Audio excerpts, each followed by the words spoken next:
Audi A8, A6. This is a 4.2. This one's naturally aspirated, no supercharger.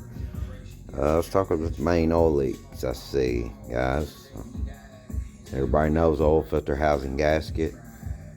This is the second type I've worked on. The bottom's metal housing. You know, the ones with the plastic housing, plastic oil filter housing.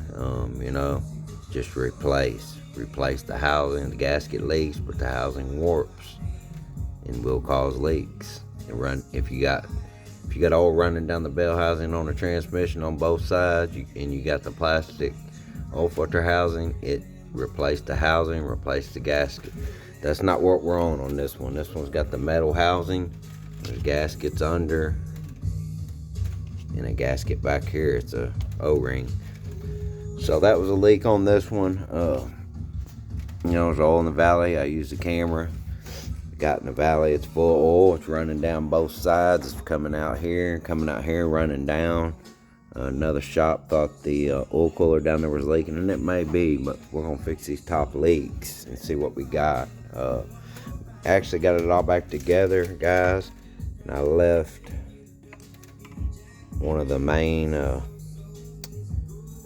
vacuum hoses here that's supposed to be on the intake, so I'm coming back apart. I just thought I'd do a little video here on these tear downs.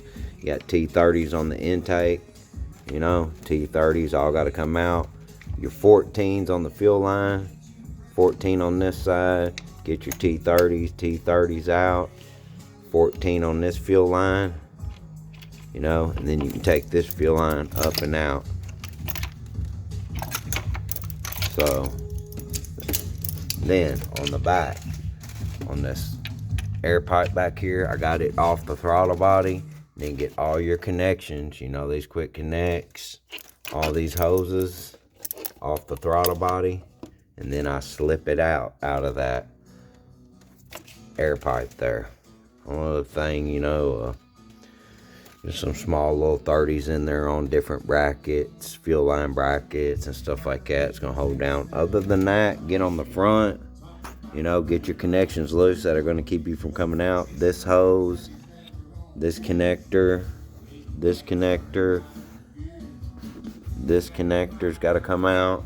This one for the runner valve, and then there's a few small vacuum lines there.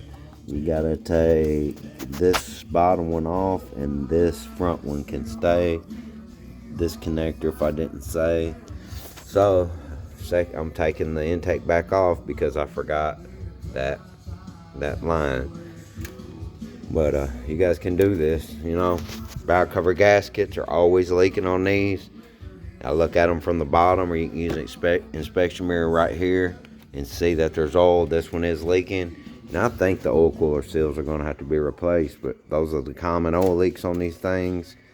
4.2, if it's supercharged, it's basically the same setup, different oil filter housing. But like I said, instead of replacing the seals and gasket, you're going to just replace the oil filter housing and recheck, So TC Motoring, Madisonville, Kentucky. It's working a little overtime. You take it off for the second time. Y'all like and subscribe.